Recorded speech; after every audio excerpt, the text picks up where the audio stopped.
Is your hyperachiever personality hiding a lack of true self-esteem? That's what we're exploring today in this two-part video.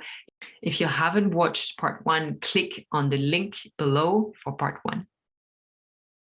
So yesterday we explored the fact that we are not defined by all those outside things, and that this has been a conditioning from childhood and it leaves us feeling empty.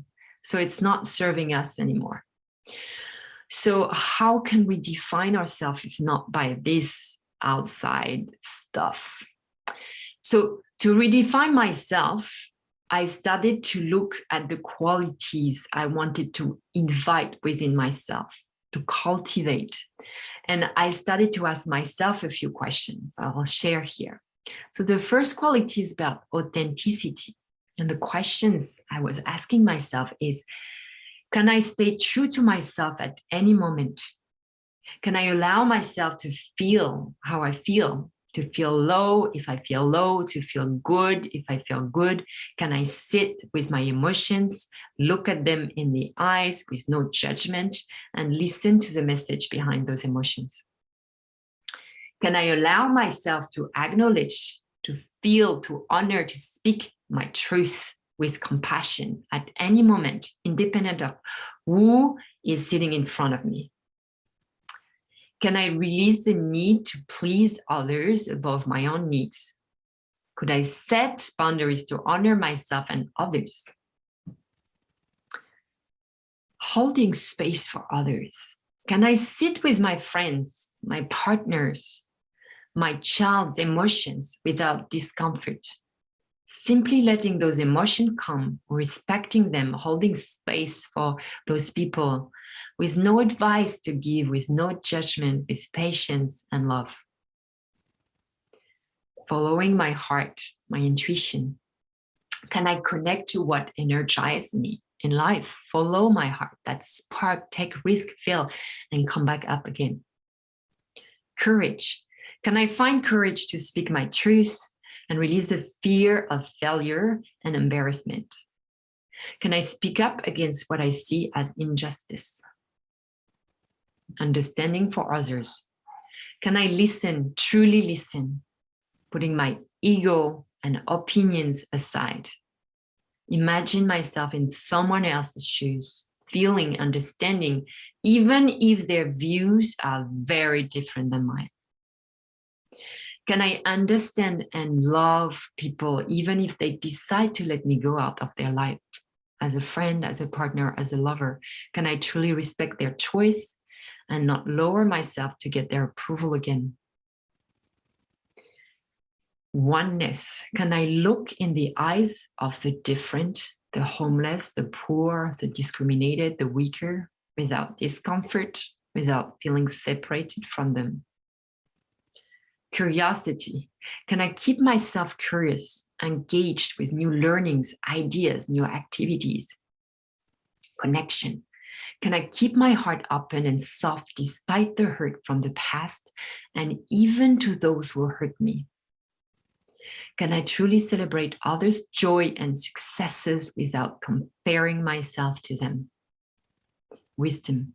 Can I keep sight of the bigger picture, the highest good for all, humans, animal, plants, planet included, for the long term and not just the short term?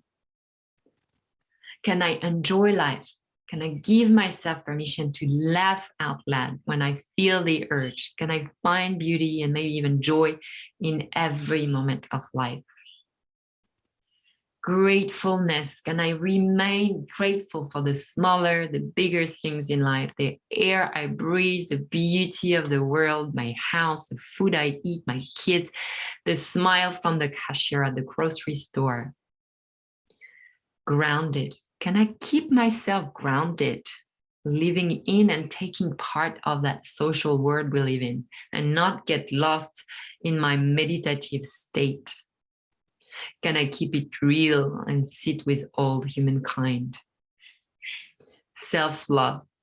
Can I love myself unconditionally through the ups and downs, the changes in my body through times, the career successes and failure, and that independently to others' expectation. So those are my questions that I ask myself. And some days I cannot answer yes to some of those questions, and that's fine. Some days it's a definite no to those questions. But most days, those are the qualities that I strive towards and that define myself more than the outer stuff. It's becoming less and less about what I do and more about who I am. It doesn't mean that I accomplished nothing. I actually have accomplished a lot in the past few years, changing career path, creating a few businesses. I created a life I love, and everything I do is per choice. None of the things I do feel like I should or even work. And none of the things I do defines me either. So on the days when work does not go as planned, when one of my deliverables is not completed as well as intended, when my clients do not show up, it doesn't imprint itself as a frustration or hurt. It's simply a day of work that was not as good as others, has nothing to do with my worth as a human. I learn from it and move on. So for all of you that are still wondering who you are without all those accomplishments, work titles, external accumulation, and feel a sense of loss, of unsatisfaction, keep on exploring those questions. Keep on doing the things you love, even on the side.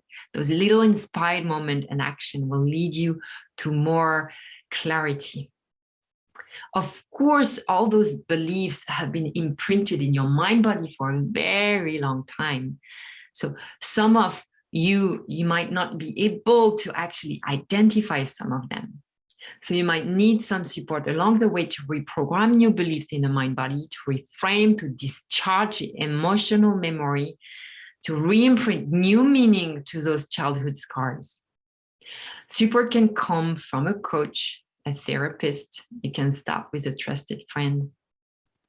Of course, if you need support along this journey of exploration of self, you can contact me, give me a call, check out my 12-week program where you go through that mind-body exploration and we cultivate a higher state of being. With infinite love and gratitude.